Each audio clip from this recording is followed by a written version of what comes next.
Hi, this is Robert Clinky-Beard with the Commercial Landscaper Podcast. We're going to take 20 minutes to deliver some amazing content from accomplished leaders and business owners to provide you with some value to scale your business and to become a better leader and push yourself out of your comfort zone. We encourage you to like and share with everyone to spread our messages. I'm super excited to announce our new partnership with Weathermatic. For most landscape companies, irrigation is an untapped gold mine for growth and profit, but labor and process problems stand in the way. So Weathermatic has created a partnership to package mobile technology and software with proven business solutions to tackle the perennial irrigation challenges and take your operations to a whole new level. I encourage you to reach out to Weathermatic and learn more. Cheers, everyone.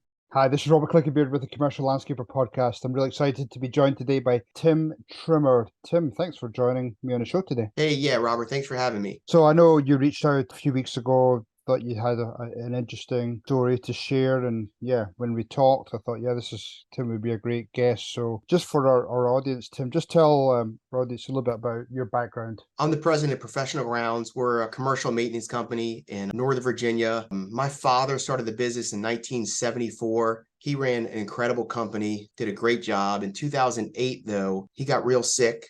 And 3 doctors said he had 2 years to live. And I was working in the business at the time, not in a leadership role at all. He, really stepped away. He was 60 years old, was worried missed his retirement. He bought a house where he wanted to was always his dream to get a house at Smith Mountain Lake down in Roanoke, Virginia. He kind of was here, but he wasn't present. From 2008 to 2015, the company kind of got by because we had some great employees, but there was no meetings. All the systems were dated. It was all paper. You couldn't get any information from that paper. So in 2017, I just changed my title to president in my signature email, and I didn't think anyone would notice. And later that day, people were like, "Are you the president now?" I said, "I think so." So then things really started to change. The first thing we did was we did residential maintenance, a residential design build at the time. We shut that down completely. And it was about $2.5 million of our revenue. What was that? Yeah, percentage wise. Yeah, that was about 30% of our revenue at the time. Okay. And I ran numbers inside out, and I said, well, this I don't see how this can work. I mean, all of our expenses are just a higher percentage if we lose that revenue. But I knew it had to work because I didn't feel like we could. I mean, residential landscape for us was a third of our revenue, but it was 90% of our pain. Right. So I felt like we had to focus on our core business. So we did. And it was the hardest day ever. It was the most difficult decision I ever made. A lot of people we tried to transfer over to our commercial departments. A lot of people we had to let go. It was tough, but it was the best thing we ever did. Our 2018 was incredibly profitable. And then we were able to start working on the business without those distractions. And really everything changed from that point. Today 2022, our sales were 11.5 million. In 2024, they should be about 13.5 million. Nice job. But it just gave us an opportunity to focus on the business. I mean, did you just, switch things off for the residential, or did you transition people out over 2 or 3 months? How did you do that? And also, second part of that question is that something you told your team about? You got their buy-in, or you just made that decision? I spoke with my father about it at length. I spoke with some other business owners that I kind of worked with that I knew in our peer groups. The way it worked was I couldn't tell managers before that were in that department. It wouldn't work. So that day when we actually shut it down, I drove around to every crew and let them know that we're not working anymore past, I think it was like 3 weeks from now. It was right around December when the work kind of starts to slow down. And some of those people, we worked very hard to contact other landscape companies to let them know we were shutting this down. We had other jobs already lined up for them. And then some people we transitioned over to the commercial department that wanted to do commercial maintenance. Some people wanted to stay in residential. And then a lot of the managers, designers, they wanted, they weren't going to stay here. So it was tough. And at the end of the day, after I drove around and spoke with all the crews, at the end of the day, there was 5 managers that I spoke with. It was a tough day, but we just cut it off quickly, and it just had to be done. And it was a weight that we didn't feel like we could carry around for forever. We wanted to focus on our core business, and it was a tough but good decision, I think. Yeah, I was going to say, yes, that's quite a bold move. I mean, talk about burning the bridge. Just to obviously then focus on the commercial side. Now, what did you do to counteract that? Did you, ramp up the commercial side in terms of more business development, more marketing? How were you, what was your plan to sort of make up that revenue? We really focused on three things. I knew we could, if we were able to focus on commercial maintenance, we could grow and get those sales back quickly. So when we shut down the residential apartment, it put us down to a revenue of about 5.5 million. Like I said, we should be about 13 at the end of this year. So we've grown really fast, and I attribute that to being able to focus on our core business. We really focus on knowing our expenses. We wanted to know exactly to the penny what our profit was, our margin was on every single commercial property. It sounds like an easy undertaking. It's kind of not if you dive into the details and get it exactly right. How do you allocate unbillable time, travel time? All those systems need to be automated and needs to work. We really worked hard on knowing that to kind of eventually find out who we were making money, what properties we were making money, losing money, and pushing out the ones that were losing money or giving them the proper increases. We really focused on making our company an amazing place to work. We want employees to be happy and engaged. For example, like we give 20% of our profits back to our employees. I think making employees happy, one thing is you have to have very, very good systems. And we focused on our systems. That was probably our number one focus. We had all paper systems, and you can't get any information from paper. So we really streamlined that, and our systems are awesome now, from our estimating systems for enhancement work and commercial maintenance. Now, if we're doing a commercial maintenance proposal, we have an estimator that does the job. He fills out a sheet, gives it to the account manager. The account manager can put a proposal together, a customized proposal, which they say can take them anywhere from 1 to 7 minutes. And these are for $50,000, $100,000, $200,000 contracts. A lot of it's automated. The specs of the contract change, the words of the contract change based on what you're choosing. So I think we really worked on our systems, our people, and making it a great place to work. That's awesome. Now, data is obviously the most important part of that. And if you've not, for example, been tracking labor hours, some of the other background data, that's tough to do. So how long did it take you to get that really dialed in? Because obviously you need to have some software system as well. You get the crews or your field employees almost in a habit of tracking all that stuff. So was that like a month process? Was that like a 6-month process? We're still improving it. I mean, okay. I would say after a year, it was okay, but we're still tweaking it. We're still improving it now. I had a peer group member 2 months ago that say Tim can go in savage mode.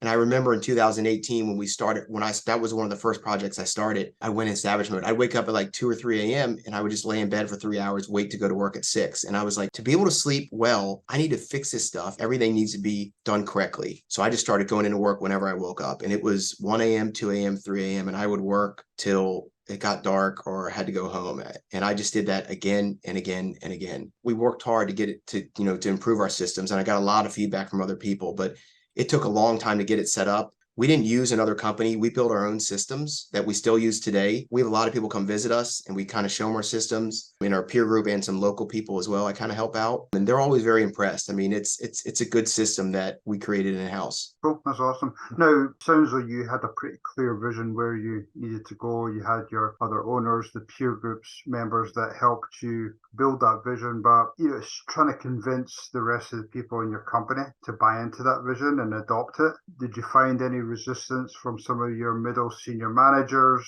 Was there any casualties from you trying to implement all that stuff? Because not everybody likes to sort of stick in their comfort zone, and so when this change comes down the pipeline, there's certainly a few people that resist that. Talk me through that. It's a good question you ask, because there was a lot. We've been in business since 1974, and we have some employees have been here 40 years, some managers. And when I took over, they were very hesitant to know if I was going to lead them in the right direction or not. I kind of started out with some small wins. I remember our mulching operations was one of the first things we did, probably the first thing, really, before the landscape department, the residential department. But I remember I had an idea that I thought would save us $60,000 a year in mulching. And they were like, that's not going to work. That's not going to work. And I said, well, and I tried to explain it, we went through the process, and they were like, what, why don't we just try it? We tried it, and it worked, and it worked really, really well. And I think they were thinking, maybe he does have some good ideas. So that was a small win we did. And then from there, it was constant. I was just changing things. It started to become so quick, but I started out small and made some improvements to production. The things became bigger and bigger and bigger. And we're still, even today, making improvements. We just went from our field staff says they really don't like biweekly pay. And when we interviewed people, that was one of the top things they looked at, was weekly or biweekly pay. So just this year, we switched to weekly pay. So we're still changing things to make it better for the employees. But it took a while to get to the point where people trusted me that I'm actually know what I'm doing. I'm making some good decisions. Well, that's good. You definitely hear some stories about how, some of the family take over the business, and sometimes there's some challenges there. So it sounds like you had some of those early wins, you got that buy-in, you got that respect from your team, and it's obviously paid off. So I know you talked about you've done a great job of going from, roughly 5, now you'll do 13-ish this year, but what does it look like in terms of improvement to your gross margin, your net profit? Have you seen a big difference there? The fact that you're able now to control some of that costs and analyze the data a little bit more? Yeah, so 2018, when we went to commercial maintenance, I ran the numbers, like I said, and I was like, I don't know how this is going to work, and we have to make it work. That was our most profitable year that we had on record the last 10 years, because we changed our accounting systems. 2019 was higher profit. 2020 was better. 2021 was awesome. We've had a lot of good years in a row. 2023 actually was not as profitable so far because we had 0 snow. That was something we couldn't account for. But if you look at our February to August, when we didn't have snow compared to last year, we're a lot more profitable than we were. So our margin through this whole thing, when we've grown, margin is always our number one focus. Really margin and overhead as a percentage of sales. We've focused on that a lot, and it's gotten a lot better. Okay, I attribute to that to having great systems and creating a great place to work, so employees are engaged and happy and they want to do well. And when you talk about that, I mean, I usually like to challenge people with saying, what does that look like in terms of numbers, in terms of either staff retention or field employee retention? Is that sort of some of the stuff that you track? Yeah. That So type of engagement? in terms of retention, we had a lot of turnover in 2019, 2020, and really 2021. We hired a manager of people and culture about 2 or 3 years ago. Oh, cool. And that has been an absolute, you think, why didn't we do this so long ago? I mean, she is just a wonderful person, and she's helped our company so much. She is setting up parties. She is identifying which employees want to move up, which employees want to move down. We've got an HR connection on WhatsApp where she's communicating benefits and things to employees. She helps with the onboarding program. She helps with recruiting. She's been a huge help. I don't know how we were able to absorb that without her before, but that was a key position, and the timing was really good. So turnover this year has been a lot less. We're starting to see huge improvements. Okay, that's awesome. And I know one of the things you mentioned before was you've got somebody now helping full-time in training. So I like your idea how she's now helping identifying the people who are interested in moving up in the company. Yep. And that's probably ties into your training person, your training program. Is that talk to me about that? Yeah, training's tough, especially when you've got a high turnover. I mean, a lot of people we hire have good attitudes, they meet our core values, but they've never done landscape maintenance before. Actually, this year we hired full-time in-field trainers, where if we hire a new employee, that person is spending 2 full days with that new employee. He's working alongside him for 2 days. He's got a checklist of things on the first day that he's going to talk to him about on the way to the job site. He's going to show him how to use a stick edger to start out, and he's going to work with him. And at lunch, he's going to talk to him about certain things. And that has been a big help. During times of the year when we don't have new employees coming in, he's following up with employees that he trained a month or 2 months ago. And we've also identified people that have been with us 5 years or more that are still just using an edger or a string trimmer. And we're now training them. We're going to them for the day and training them how to use bigger equipment. So that has been a really good position. I think that's helped us a lot. We have a person in the office that is responsible for weekly trainings, and we're doing weekly trainings at each of our branches on topics that are important. And that's been a huge help as well. So we've really put a larger investment into training, and we're seeing this year it's positively impacted our labor as a percentage of sales. Yeah, I was going to ask, have you seen a difference in terms of either quality scores or client retention, those employee retention as well, or even a decrease in your safety issues that happen? So we do track quality scores. I think that's very important. We actually have our account managers grade properties on a Google sheet on their phone. They can put in the grades 1 through 5, and it calculates a score. And then we do a pivot table that goes to each branch has a TV and it's got quality scores that update, right? So all the crews can see how their quality scores compare to other people's quality scores. That's been huge because what we tell our employees, since we have a 20% profit sharing plan that go back to all our employees, we let them know if your quality is good and our customers are happy, we can raise the price and they're going to approve that increase. If our quality is bad and we raise our price, they're going to go hire someone else. So we really drill that into them and they understand why we want to have high quality. So we also, with that, we track efficiency and we give them efficiency scores as well, just like we do quality at each branch. That's been really helpful. Knock on wood, our mod rate's pretty low. We've had little injuries. We've had a couple small ones this year, but we talk about safety every day. Every day at the huddle, safety comes up one way or another. We haven't had any safety issues, I guess. Now, to circle back to your switch from doing residential to commercial, you're now having more data available to help you measure the jobs, see which jobs are more profitable.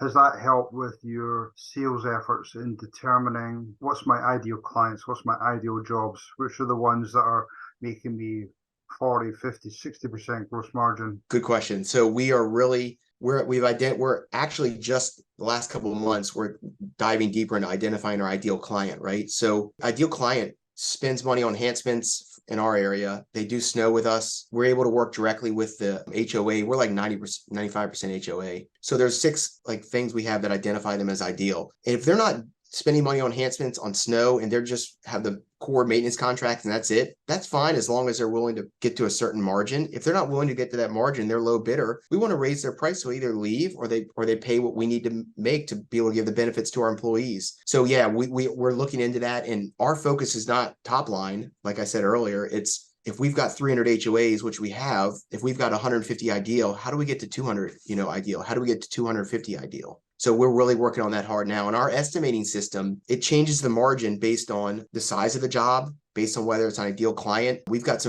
that's in Excel. And I think one of the formulas, I looked at it before we did this podcast, one of the formulas in one cell is 1,800 characters long. It's factoring in so many things in each line item pricing for what that client is. If it's a small client, we need it at a higher margin. If it's a large client, we need it at a smaller margin, right? We really analyze it very closely. That's cool. Awesome. Lots of clients that come across or prospects, talk about HOAs. Oh, we don't like HOAs. You're dealing with, residents. You're dealing with property manager. You're dealing with maybe a landscape committee. It's just tough to try and navigate that. Plus, you get those landscape meetings that are usually sort of late at night. Yeah. What's your, I suppose, secret sauce, or how do you handle those types of levels of communication or reporting? Yeah, so I've had a lot of people say, I don't know how you do all those HOAs. Isn't that a headache? We don't feel like it is. We like working directly with the board, through the property manager, but we like to meet the board. We like doing walkthroughs. We know the board members, they like us. We like them. We just have a good working relationship. We do have some commercial, and that is great. I will say one thing about HOAs is when the economy goes south, I don't think HOA is hit as hard as the commercial sector is. Yeah, I know in 2008 in this area, I think Northern Virginia being close to DC is sort of a bubble, but I think HOAs are too. And that part of our business did not get impacted negatively that much. So I feel like HOAs are safe. I feel like there's not too many board meetings. We don't have an overabundance of board meetings. We meet a lot on site. We can meet them on site and have a lot better conversation than doing it on a Zoom meeting at 8:00 at night. Yeah, certainly we have some, but our sales team like working with HOAs. It hasn't been an issue. Okay, that's good. But I've heard that a lot. Yeah, no, for sure. No, you're right about HOAs being somewhat recession proof because, they might spend a little bit less in enhancements. Yep. But, everybody still needs their landscaping around their house looking good, and definitely helps. So what does the future look like for your company? What does it look like in the next 5 years? You're going to take it to 20, 30 million, you've got acquisitions in mind? I have no interest in acquisitions. I have top line is important for a team, and I want to make sure we're giving our employees a place to grow. And we have naturally grown a lot, but our focus is in making sure it's a great place to work where people have an opportunity to not be micromanaged, to grow their career. It's more gross margin, tracking that gross margin and making sure our gross margin is where we want it to be, and looking at our indirect expenses as a percentage of sales to make sure that gap is enough to make enough profit. My logic has always been, I'm going to pay my employees very, very well at all levels. I know we're an efficient company, very efficient company. Whatever our cost is, it is what it is. I'm going to make sure our clients are paying us enough to where we have the profit to be able to pay our employees well and reinvest in the business. Yeah, because I think I've heard some stories recently where people haven't been necessarily tracking their costs. Costs have risen dramatically over the last 3 years with labor increases, material prices, and haven't necessarily raised their prices to reflect that. And now they're wondering why they're not making any money. Yeah. So obviously they're trying to catch up, and for now to put 10-20% increases on the rates isn't going to fly with clients. So it sounds like you've done a good job of just monitoring that along the way. Yeah, I think our average increase going into we're doing our increases. Our increases for the 2023 contract year, we're doing those August of 2022, right? So our increases going into 2022 were about 11% on average. Okay. And our increases going into 2023, last August, were about, I think, 8%. And I think we're looking at like 7 or 8% again this year. Okay. I mean, a mowing truck has gone from 60 to 95,000. A 60-inch mower has gone from, I don't know, 7 to 11 or 12. And our customers understand that. We let them know why we're going up, and it is what it is. Clients that we know we're doing really well on, we've been giving them like 2% increases. Right. Clients that we're really losing a lot of money on, we've given them 20% increases, where if they pay this, great, we're going to be where we are. If they don't pay it, great. They're not an ideal client. We're going to replace them with someone that is. Well, no. And final question before we jump off here. How do you discuss that with client? Because a lot of people struggle with that tough conversation. Hey, I need to increase your contract by 10, 50%. A lot of them will maybe send an email and then shut their eyes. So how do you sort of just build in that transparency? Do you show them the costs on your job or how it's performing? How do you do that? Face-to-face is always best. Phone calls are second best. Emails are worst. So we wanted to speak with a person. Ideally, we want to have a board meeting and let them know. That doesn't always work. A lot of times the property manager just communicates it. We don't think the conversation's hard. We look at it as, we know we're losing money on this property if we're not doing well. If we need to give you a 25% increase, go ahead and bid it out, because when you bid it out, I bet our price is still going to be extremely competitive. We explain how our costs have gone up, and we need to be at this. And if you know your numbers, you're more confident in saying, no, we have to be at this. We know this is where we need to be for it to make sense for us. So I think if you know your numbers, you're more confident when you go to the board or the property manager to let them know where you actually need to be. And again, let them bid it out and see where we are. Yeah, for sure. And they're probably experiencing some increases from some of their vendors, pool cleaning, road sweeping, all that type of things. So, Tim, been an absolute pleasure talking to you today. You've been really informative. I'm sure my listeners will get a lot from our conversation. Final parting words. Well, know your numbers, one, but on something we didn't touch on, I would say focus on your team. Everyone, when they started their business or wherever you are at any level in your business, you have some employees that are unbelievable. Like, they are just incredible, and we have them, certainly. How much time are you spending on recruiting? How do you find that next person? If you were to take that awesome person you had and make 3 of them, where would your business be? It would solve a lot of your problems. And I think the vast majority of us probably don't spend as much time recruiting as we should. I should take the same advice, and I'm doing it a lot more now, but I think constantly be looking for employees, not necessarily in our industry. We've hired a lot of employees that meet our core values that are not in this industry. We're happy to train them over a 2-year period to get them up where they need to be. I have no horticultural background. I'm a business major. You don't have to go to school in horticulture to be in this industry. Just find good people. I agree 100%. Yeah. If you've got enough knowledge within the company, you can train up those people. But a lot of the time it's just, it should be attitude first. If they're good with clients, with customers and employees, then you can train that heart knowledge into them. So 100%. And promote from within when possible. I agree 100%. Tim, again, been a pleasure talking to you today. Thank you for your time. Talk to you soon and keep in touch. Yep. And if anyone wants to get in touch with me, you can do it through LinkedIn. You can email me at T-Trimmer, like a hedge trimmer, T-Trimmer@ProGrounds.com, or you can call me 571-436-1683. I love helping out. I love to talk to anyone in the industry. Thank you, Tim. Thank you, Robert. Bye-bye. Okay. Take care. Thank you. Hopefully that was pure dead brilliant to you and you got some great takeaways for your business or your leadership role. This is Robert Clinkybeard, and I'd love to get you and your friends to join us in a future journey. So please subscribe to the various podcast channels or visit the commerciallandscaper.com or wilson360.com. Big thank you again to our partner Weathermatic, and I really encourage you to reach out to them and see about irrigation solutions or partnership with them. Hopefully you have a pure dead brilliant day. Cheers, everyone.